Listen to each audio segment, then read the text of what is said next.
Hi there, Noah with the Marketing and Training Department here. Happy New Year.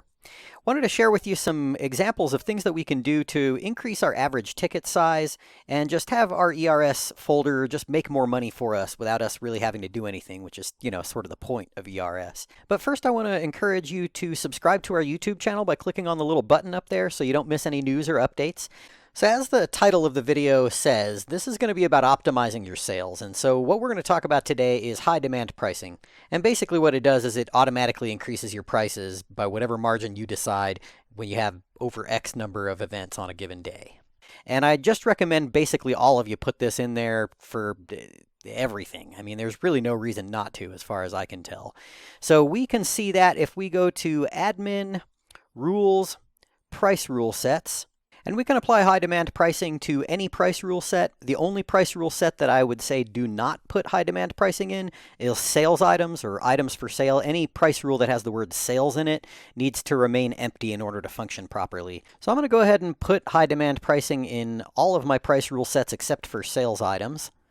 And I'm going to do that by clicking into I'm going to add more and then click into the drop-down menu. I'm going to tell the system how much to add, and we're going to go with 10% if there are more than 6 events. Remember, as usual, this adjust amount field, it can be either a percentage or a flat dollar amount. I'm going to go ahead and submit that, and I'm going to go ahead and do the same thing in Face Painter.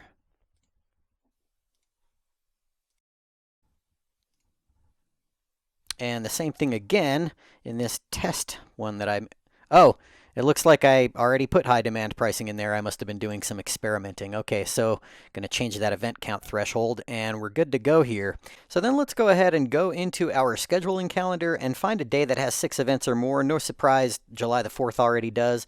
So what we can do is let's go ahead and start to book an event, and we're going to use the shopping cart interface because we can see our prices with this interface, and we'll start with July the 4th. And so I'm going to just do a 4-hour window so that I can see what my base price is on a day when I know that I don't have 6 more events. 6 or more events, I should say.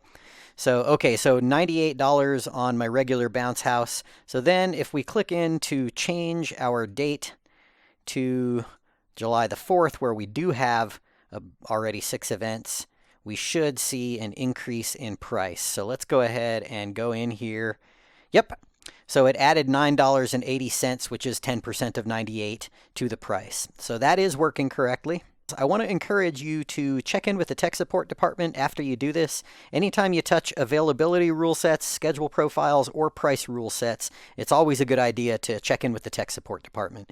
You can just drop them a quick email and just basically say, my goal was to increase the price of all of my items by, X percentage when X number of events had been scheduled on any given day. Can you please just take a quick look in my folder to confirm that I've done that successfully? Because, of course, you don't want to mess with your money without being 100% sure. So that's all I've got for you today. Hope this was helpful.